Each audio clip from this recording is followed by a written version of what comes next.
On va évoquer entre autres ce matin les propositions du candidat Montebourg pour les Outre-mer.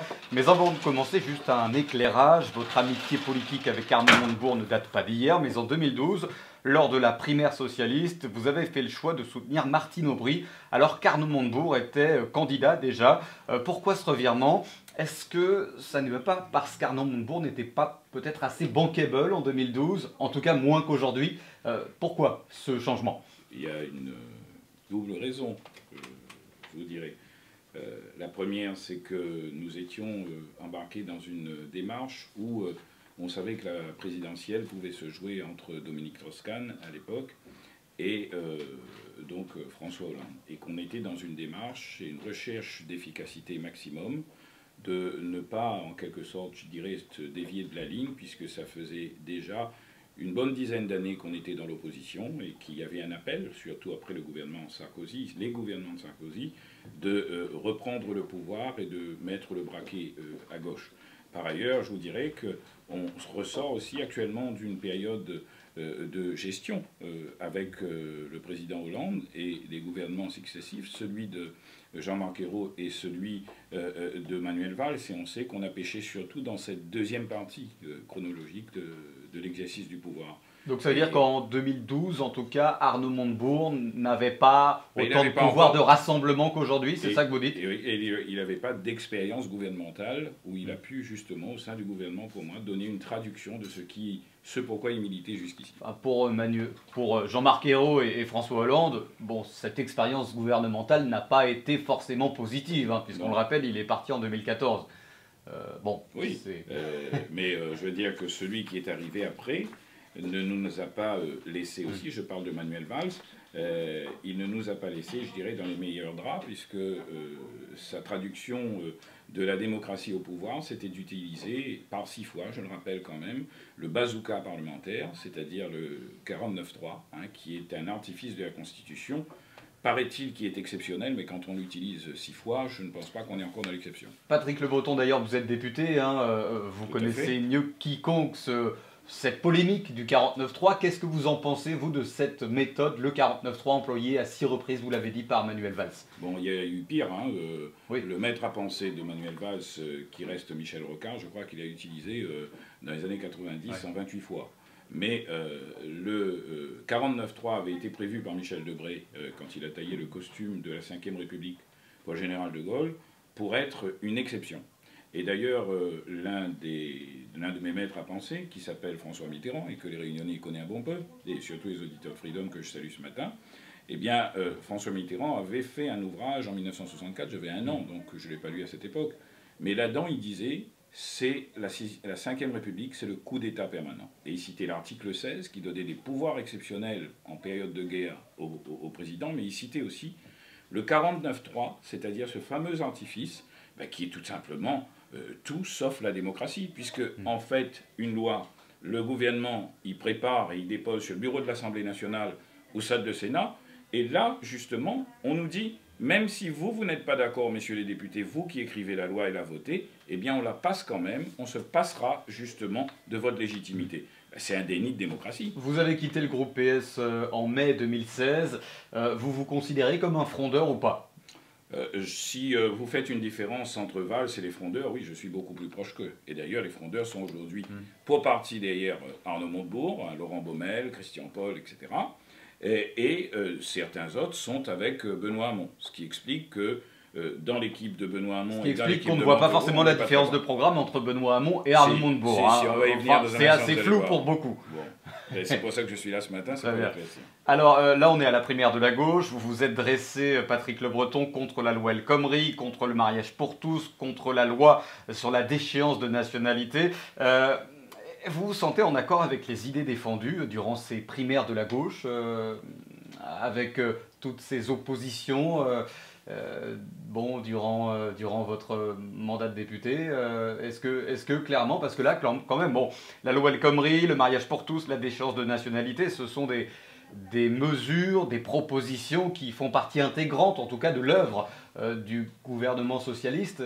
Est-ce que là, vous vous sentez à votre place, clairement, en soutenant Arnaud Montebourg à ces primaires de la gauche? Absolument. Dans les 3 exemples que vous donnez, la déchéance de nationalité, sur ce point précis, si j'étais dans une position un peu suiviste, c'est parce que tout simplement nous étions face à un acte de terrorisme. Et ça, ce n'était absolument pas prévu.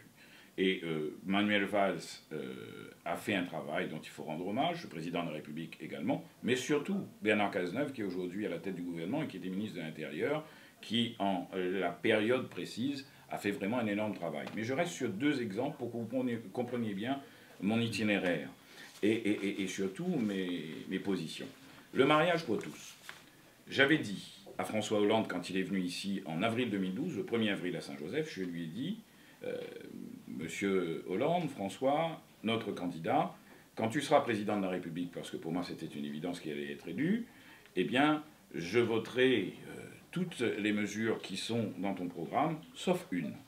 Ce sera le mariage pour tous, parce que ça vient en contradiction avec mes idées, ma philosophie, ça vient en contradiction avec, eh bien, comment dire, ce que je suis sur le plan religieux, etc., avec ma personne et aussi avec ce que ma population me demande. Même si j'ai de nombreux amis qui sont homosexuels et que je leur garde leur amitié comme eux, ils leur gardent la leur à mon endroit. Et je disais donc que je voterais contre. C'est ce que j'ai fait. Mais je n'ai pas quitté le groupe socialiste à ce moment-là. Pourquoi? Parce que Hollande avait eu l'honnêteté de mettre ça dans son programme et donc il a été élu sur cette base-là. Par contre, la loi El Khomri, pourquoi j'ai quitté le groupe socialiste, républicain et citoyen après? Parce que justement, il n'y a pas eu de vote. Et s'il y avait eu vote, Manuel Valls aurait été démis, j'aurais voté contre, j'avais prévenu. Et surtout, ce n'était pas dans le programme du candidat socialiste en 2012. On nous a entourloupé, le fameux discours du Bourget, là, ça c'était... Écoutez... On nous a trompés ou pas, selon vous? Oui, il y avait eu... on a trompé, tout simplement, le peuple de gauche à ce moment-là. Et je fais porter aujourd'hui la responsabilité à Manuel Valls, bien sûr, et à Emmanuel Macron. Mais comment on va faire? Admettons, Manuel Valls gagne la primaire, là, avec tout ce que vous dites. Ce sera difficile. Là, vous chargez comme un mulet Manuel Valls. Ce sera difficile. Mais admettons, il gagne, parce que maintenant, les sondages, on le sait très bien, l'actualité récente nous a montré qu'il ne fallait pas y prêter attention, ou peut-être moins qu'à une certaine période. Avec tout ce que vous dites sur Manuel Valls, là, vous êtes prêt à vous ranger derrière lui en cas de victoire de Manuel Valls? Si le Parti socialiste ne se remet pas en cause, c'est fini. Ça c'est une information. Bien sûr, parce qu'en 2002, eh bien, ce travail n'a pas été effectué. Ce travail de remise en cause n'a pas été effectué. Avec Jean-Marie Le Pen au second tour. Bien sûr. Et donc, quand en 69, on avait fait 5% des Gaston Defferre et Mendes France, eh bien, Mitterrand a fondé le parti d'Épinay.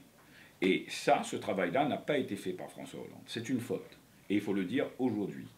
On voit très bien comment fonctionne, et c'est un beau terme, je suis gentil, comment fonctionnent les fédérations aujourd'hui de France, et notamment, pourquoi pas le dire, celle de La Réunion. Alors, là-dessus, moi je pense tout simplement qu'il faut restructurer. Alors, ce que je dis, et M. Virapoulet sur une chaîne concurrente, disait la même chose il y a quelque temps, en disant que la primaire, c'est quelque chose de bien, puisqu'on prépare le premier tour pour qu'on se bagarre moins, mais en même temps, on donne peut-être aux opposants des éléments. Mais il faut quand même dire la vérité aux Français. Aujourd'hui, nous sommes les sortants d'une politique, une politique de François Hollande qui, pour certains points, a eu comment dire, une résonance positive. Il y a eu des actions positives, et je peux en parler dans un instant, mais sur certains autres, surtout dans la deuxième partie, a été très mauvaise. Alors oui, Manuel Valls porte cette responsabilité, même si ce serait lui qui gagne la primaire. S'il ne change pas de braquet, eh bien, on ne peut pas offrir face à un candidat ultralibéral qui s'appelle François Fillon une politique libérale, il nous faut une politique sociale. Sauf que là, vous donnez des bâtons pour vous faire battre avec la perspective d'un duel Le Pen-Fillon au second tour. Si la gauche est divisée, vous le savez très bien, vous signez votre perte. Non, mais la droite a donné autant de bâtons pour se battre, et ils ont beaucoup critiqué aussi Fillon, etc., pour tous ceux qui ici ont soutenu Sarkozy ou Juppé. Donc c'est à la rigueur mano à mano, on est à égalité là-dessus. Mais il faut, quand on va... je suis chez vous ce matin pour en débattre et pour donner aussi notre position, et donc ce que je dis là-dessus, je ne peux pas avoir critiqué Manuel Valls sur un certain nombre de positions quand j'étais député, et aujourd'hui, quand on termine, faire comme si de rien n'était. D'autres le font sans scrupule. Hein, oui, mais moi j'ai quitté le groupe socialiste, républicain et citoyen. C'était pas pour le fun, c'était parce que j'étais en désaccord profond dans la pratique politique. Alors qu'est-ce qu'on fait? On va avec Mélenchon ou pas dans ces cas-là, si Valls passe? Non, Jean-Luc Mélenchon fait partie dans la classe politique des extrêmes. Et ce n'est pas bien sûr le même danger que si c'était Mme Le Pen qui arrivait. Pour moi, Mme Le Pen est la petite fille idéologique de ceux qui ont sévi en France pendant la collaboration. Et si ça choque des personnes... Vous allez faire grincer des dents, là. Certainement, et j'espère, parce que c'est la vérité. D'accord? Donnez-moi, dans la gauche républicaine, ou dans la droite républicaine, ou même au Parti communiste français, donnez-moi des exemples, vous n'en trouverez pas, où celui qui a été à la tête de ces partis en 1950, 1960, 1970, on retrouve le même nom, eh bien, 10, 20, 30, 40 ans après. Le seul parti, c'est le parti de M. Le Pen et aujourd'hui de Mme Le Pen.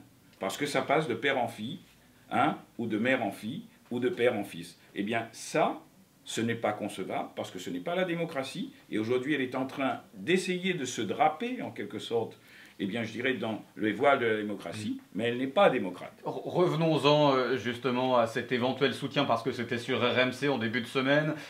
Montebourg était donc chez Bourdin, et Montebourg a dit clairement, eh bien, si je gagne, j'irai voir Mélenchon, et je ferai en sorte que nous nous entendions pour présenter une candidature unique. Oui. Est-ce que vous pensez vraiment que Mélenchon, quand on connaît son ego, il sera prêt à s'effacer derrière Montebourg? Non mais en toute honnêteté, quand on connaît le personnage. Ben, ce sera difficile, mais ce sera encore plus difficile si c'est Manuel Valls qui va le voir. Ce sera même mission impossible. Donc je pense que Jean-Luc Mélenchon, qui a été un membre du Parti Socialiste hier, en même temps que Montebourg, que Peillon, que Hamon, si ce sont ces trois personnes-là qui le rencontrent, on peut à ce moment-là aborder les conditions, si ce n'est pas possible au premier tour, en tout cas de se retrouver au deuxième tour à l'élection présidentielle. Parce que et s'il n'y a personne au deuxième tour, ce qui est possible aussi. Ça, c'est pas impossible, mais la primaire a été justement mise en place pour que nous ayons une adhésion, et s'il y a plus de 2 millions d'électeurs à cette primaire, sur le premier et le deuxième tour, bien sûr, eh bien, à ce moment-là, cette légitimité sera suffisamment forte pour qu'on ne s'arrête pas à un meeting de 4000 personnes d'un certain M. Macron ou un meeting de 2000, voire pourquoi pas de 10 000 personnes aussi, de M. Mélenchon en cette période, où ce n'est pas la période des meetings, mais plutôt la période de la préparation à l'élection présidentielle. Parce que là, on parle d'Emmanuel Macron, force est de constater qu'on... Enfin, vous en rigolez, mais il est devant tous les candidats socialistes selon les sondages. Ça n'est que des sondages, mais en tout cas, c'est un fait. Bon, il faut le constater et le reconnaître. Le problème, c'est qu'on le mesure au moment où, justement, on n'est pas dans le combat. On fait la pesée des boxeurs juste avant le combat, mais non pas 3 mois avant. Parce que ceux qui boxent dans la catégorie des 75 kilos, peut-être qu'aujourd'hui, ils ont 69. Certains ont 80, donc ils peuvent apparaître plus forts. Mais je pense que quand ils auront fait la pré-campagne en croyant que c'est une campagne, peut-être qu'ils en seront à 60 kilos simplement. M. Macron, par exemple, je parle de lui. Patrick Le Breton est avec vous jusqu'à 10h. On informe tout le monde que les auditeurs auront la parole également durant l'émission. On va également aborder les propositions d'Arnaud Montebourg pour l'outre-mer, puisqu'il y en a beaucoup. Et cette idée lancée par Arnaud Montebourg, ramener le taux de chômage dans les DOM à un taux similaire à celui de métropole. À La Réunion, ça signifierait le faire passer de 25% environ à peu près 10% à l'horizon 2025, dans 9 ans, c'est demain. La fameuse inversion de la courbe du chômage, ça fait 5 ans qu'on entend ça, Patrick Le Breton. Est-ce que ça n'est pas une promesse qui a fait son temps et à laquelle les Réunionnais et les Français plus généralement ne croient plus? Alors vous avez inversé la proposition. Il a parlé de ramener le taux d'emploi à celui qui est donc dans l'Hexagone, sur les Outre-mer. Vous me direz que c'est à peu près la même chose. Sauf que sur les calculs du chômage, on peut être pas tout à fait d'accord avec ceux qui sont annoncés aujourd'hui. En tout cas, ça répond à un problème, le chômage. Voilà, moi midi là-dessus que c'est nous qui avons demandé de fixer des objectifs. On en a fixé 3 à l'horizon 2025 sur 10 ans. Atteindre un niveau d'emploi équivalent à la moyenne nationale, en effet. Faire de chaque territoire d'outre-mer un pôle de rayonnement géographique dans notre aire géographique directement, donc, ou plutôt un pôle de rayonnement économique, et faire des outre-mer les avant-postes de la France dans le monde. On a aujourd'hui des créoles que la réussi. Ils sont partout dans le monde. On a un site Réunionnais du Monde que vous connaissez bien, je vous écoute, moi, quand vous êtes dans vos émissions, vous êtes un vrai journaliste, eh bien, j'entends et je vois que vous mettez en avant, parmi d'autres choses, justement, et d'autres réalités, celle-là. Eh bien, ces 40 000 Réunionnais du monde que l'on voit partout et que l'on voit réussir, si on les amenait à investir chez nous, si on les amenait à être chez nous, si on les amenait à travailler par le télétravail, etc. chez nous, oui, ils pourraient poser, avec les Réunionnais qui sont ici, des conditions. Mais ces 3 objectifs que je cite, pour cela, il faut qu'on libère les contraintes que l'on a aujourd'hui. Moi, je le dis de manière très claire. l'amendement Virapoulet, le fameux alinéa 5 de l'article 73 de la Constitution, qui bloque justement notre développement, il faut le supprimer. Alors on me dit que ça peut être une expérimentation. Je pose la question, pourquoi Virapoulet va mettre ça en place, M. Virapoulet? Il ne l'a pas expérimenté lui-même depuis le temps qu'il est au pouvoir. Ce serait une bonne chose de voir. Alors vous allez me dire que c'est à moi de vous poser la question, peut-être, mais ce n'est pas moi qui ai mis ça en place. Donc moi je dis, enlevons ça pour arriver. Et je vais donner quelques pistes. Il y a aujourd'hui quelques entreprises de La Réunion qui donc font du Made in Réunion. On va y revenir sur le Made in France, Made in France de Montebourg. Voilà. L'apôtre font du Made in Réunion, Made in Océan Indien. Moi j'ai vu, pas très loin d'ici, quelqu'un qui fabrique du jus de goyavier et qui le fait chez nous, qui prend de la production réunionnaise, mais ce n'est pas suffisant, et il a fait planter sur Madagascar. Ouais. Il y a des Réunionnais qui vont là-bas, il y a des Malgaches qui y travaillent. On est en quelque sorte en confraternité sur ce travail-là. Ça permet d'élever le niveau de vie des Malgaches dans ce travail. Ça permet aussi de faire une mobilité courte entre les Réunionnais d'ici et... Donc le Made in Réunion, le Made in France est transposable à la Réunion selon vous, c'est ce que vous dites, c'est réalisable. Oui, et on peut même être des devanciers pour justement amener et proposer à la France. Un autre exemple que je trouve intéressant quand je dis être aux avant-postes. Les gens, ils peuvent dire à nous à ce moment-là, mais vous parlez de quoi? Faire des outre-mer les avant-postes de la France dans le monde. Deux exemples simples. On a un problème requin à La Réunion. Il fait des analyses ici, il envoie y analyser en France. Le problème, il est en Australie, il est en France, il est chez nous. S'il est chez nous, délocalisons l'analyse, mais aussi les résultats à donner pour que ce soit chez nous. On a des problèmes de chikungunya qui se sont posés chez nous. Les maladies vectorielles, tropicales, etc. Les tropiques, c'est pas en France.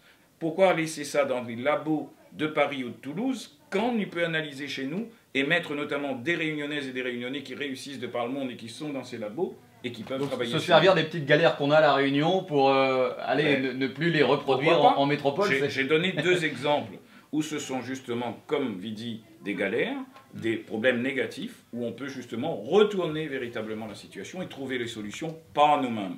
Alors, autre exemple, puisqu'on est sur le Made in Réunion, alors vous l'avez entendu si vous écoutez nos journaux, ce matin le prix des tomates a doublé. Et certains vendeurs, je me suis rendu au marché du Chaudron hier, certains vendeurs n'excluent pas d'aller chercher leurs tomates en Afrique du Sud. Comment on fait pour militer en faveur de l'augmentation des salaires, du pouvoir d'achat et dans le même temps, comment on fait pour être favorable à un patriotisme économique, sachant que les investisseurs recherchent avant tout des zones où la main-d'œuvre n'est pas chère. Et à La Réunion, ça n'est pas le cas quand on compare à Maurice ou à d'autres pays sous-développés. Si demain, les tomates qu'on irait chercher, ce seraient des productions en Afrique du Sud ou dans d'autres pays environnants, le Mozambique, etc., parce qu'il ne faut pas rien que regarder Madagascar, si ceux qu'on irait chercher seraient justement sur un travail où on aurait en amont une contractualisation entre des Réunionnais qui travailleraient sur cette filière, des Sud-Africains ou des Mozambicains, etc., où serait le problème? On ne serait pas dans le Made in Réunion total, mais on serait dans une démarche Made in Océan Indien, et on pourrait à ce moment-là travailler sur le calibre des produits, la qualité des produits qui pourraient arriver vers chez nous. Ce serait moins choquant d'aller faire venir je ne sais pas quel côté. Et pour cela, il faudrait malgré tout qu'on l'on relance, puisqu'on arrive et on a une mesure justement qu'on a proposée, c'est de donner 200 millions dans le domaine agricole, 200 millions à faire répartir par la Chambre d'agriculture sur les agriculteurs et notamment ceux qui vont s'engager désormais dans l'après-canne sucre. Parce que vous savez qu'on arrive cette année à la fin des quotas sucriers. Eh bien, il ne faut pas attendre. Nous, dans le programme de 20 milliards que Arnaud Montebourg propose de mobiliser dans les 5 ans qui viennent pour la France en entier, eh bien, il dit que sur nos économies, dans les DOM, il faut prévoir, dans les Outre-mer, pardon, il faut prévoir justement ce plan de 200 millions, notamment pour les Outre-mer qui sont concernés par la canne. On rappelle qu'on est avec Patrick Le Breton, député maire de Saint-Joseph, soutien d'Arnaud Montebourg pour ses primaires de la gauche dimanche prochain. On est avec lui jusqu'à 10h et on va prendre au standard déjà quelques appels, puisque on le sait, durant cette primaire, il y a une proposition qui fait un petit peu débat, c'est la fameuse proposition du revenu universel. Et eh bien, on va prendre un auditeur à ce sujet, puisque Arnaud Montebourg est contre cette proposition. Patrick Le Breton va nous expliquer pourquoi. Bonjour. Bonjour, monsieur. Vous souhaitiez parler du revenu universel. Bonjour, monsieur. On parlait de Virapoulet à l'instant.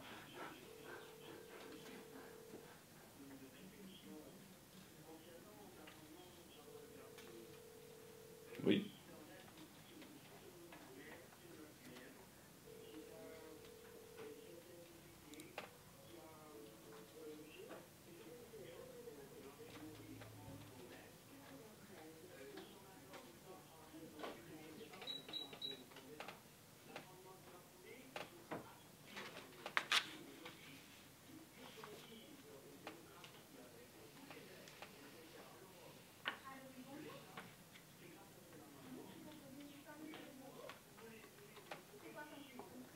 Sur le revenu universel, monsieur, hein, pour qu'on puisse prendre un maximum d'auditeurs, je crois que votre question portait là-dessus, sur le revenu universel.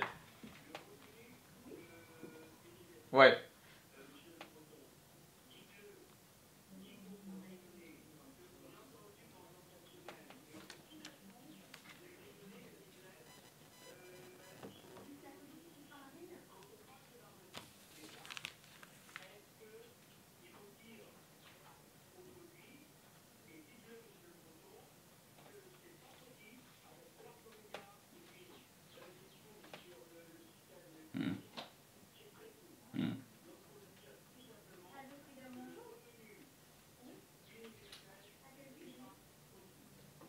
Alors, bon, là j'imagine que vous êtes d'accord avec cet auditeur puisque c'est exactement ce que dit votre poulain, Arnaud Montebourg.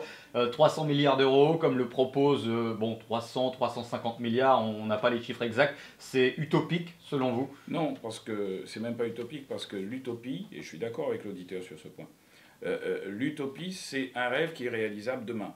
Et pour l'instant, il n'est pas du tout réalisable. Même pas demain selon vous? Ben, si c'est universel, pas tout de suite, en tout cas. Et on a bien vu que même Benoît Hamon, parce qu'il faut qu'on prépare aussi l'après. Et nous, on se met déjà dans les considérations qu'au deuxième tour, on prévoit plutôt de se retrouver entre Montebourg, Benoît Hamon et Peillon, plutôt qu'avec Valls. Nous l'avons dit ça, sur cette primaire. Et ce revenu universel est une idée donc qui enchante et qui peut faire rêver.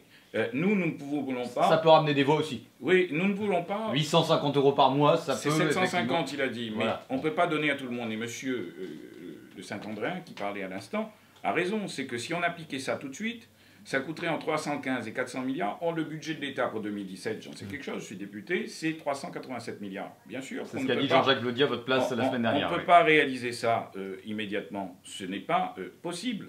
Et puis, nous voulons un revenu qui relève plus du travail que plutôt un revenu qui relève de ce que l'on peut reprocher être l'assistance et l'assistance. Et les valeurs de gauche, alors? Oui, mais les valeurs de gauche, c'est le travail. On est pour le monde des travailleurs. Et justement, je préfère de loin la mesure d'Arnaud Montebourg de baisser de 7% la CSG pour les salaires de moins de 2000 €. Ouais. Hein, et ce qui ferait, attention, pour ceux qui sont au SMIC, un 13e mois, une augmentation de 1200 € par an, et ce qui ferait... Pour ceux qui 100 € par mois, oui. Voilà, 100 € par mois, donc 1200 € par an. Et pour ceux qui sont à 1600, 1700 €, ce serait un gain de 600 € par an. C'est quand même mieux que gagner une claque dans la figure, me dirait presque. Sauf que ceux qui n'ont pas de travail en ce moment, ça concerne 25% de la population active à La Réunion, vous diront, si on n'a pas de boulot, eh bien c'est peut-être un peu plus dur d'avoir des avantages sur la CSG. Moi, je vais clair avec Zot, moi. Si Zot gagne un boulot demain, Zot boulot, sera un boulot de 4000 € ou 6000 €, ou bien un boulot au SMIC, ou un boulot de moins de 2000 €. C'est là-dedans qu'ils sont. Donc si on veut travailler à mettre de l'emploi en place, eh bien, il faudra justement regarder cette catégorie-là de travailleurs. Et puis ce monsieur a parlé quand même de l'amendement Virapoulet. Les aides européennes ne datent pas de l'amendement Virapoulet. Et moi je le dis, en toute amitié, et ce monsieur-là aime son maire, tant mieux, il y en a plein de monde aussi à Saint-Joseph qui aime notre maire, mais... quelquefois, il faut quand même arrêter d'agiter des chiffrons rouges qui n'existent plus. On nous a dit pendant longtemps que si on allait vers une plus grande liberté d'action dans notre aire géographique, eh bien, on aurait eu l'indépendance. Ça, c'était dans le temps de Debré, dans le temps de Vergès. Ces deux messieurs-là, qui ont fait beaucoup pour la Réunion, j'ai rendu hommage à Paul Vergès lors de sa disparition récemment, ces deux messieurs-là nous regardent aujourd'hui d'en haut. Donc il faut arrêter d'agiter les peurs. Aujourd'hui, les Réunionnais... nos enfants, la partie à l'école, la fait des études, eh bien, est fin d'arriver à un bon niveau et il peut aider à nous à parvenir demain. On va, juste avant de marquer la pause, prendre un dernier auditeur puisqu'on évoquait tout à l'heure le cas Marine Le Pen, cette éventuelle présence au second tour. Je crois qu'un auditeur a une question à ce sujet pour vous. Patrick Le Breton, bonjour. Bonjour, monsieur.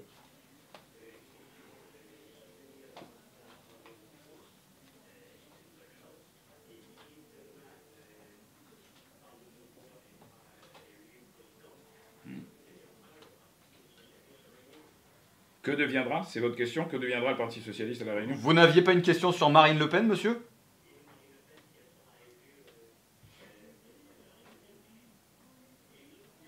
Alors, simplifions le message. Votre question, monsieur, c'est sur Marine Le Pen. Quelle est-elle?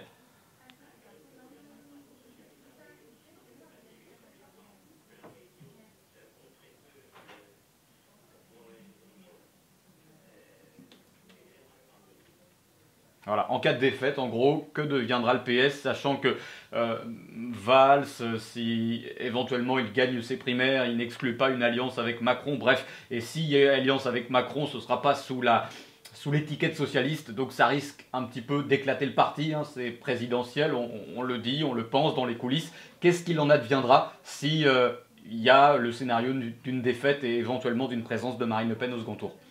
Bon, le premier point sur le Parti socialiste. Moi, j'ai fondé un mouvement qui s'appelle le Progrès. Tout le monde sait qu'il y a, depuis plusieurs années, un problème, je dirais, sur la gestion de la Fédération de la Réunion. Aujourd'hui, je ne y suis plus, moi, dans cette fédération. Si certains veulent y revenir, etc., en parlant de la vieille maison, elle tombe depuis longtemps en lambeaux. Et derrière, on voit bien aujourd'hui qu'au plan national, mais aussi ici, il y a des questions qui se posent. Est-ce que l'on peut avoir un autre Parti socialiste pour demain? Je constate que ceux qui aujourd'hui peuvent remporter la primaire, en dehors de Manuel Valls, 3 sont des gens qui ont milité, j'en faisais partie avec eux, au NPS, c'est-à-dire un mouvement interne, le nouveau Parti socialiste, qu'en Aumont-de-Bourg, Benoît Hamon et Vincent Payon ont fait à l'intérieur du PS en 2002-2003. Donc ça veut dire qu'on a travaillé pendant ce temps-là. On avait proposé un nouveau Parti socialiste. Si ça donne l'occasion véritablement de rompre les choses et de voir, mais on ne rejette personne. C'est que peut-être qu'on peut avoir demain une ligne plus économico-libérale et une ligne plus sociale.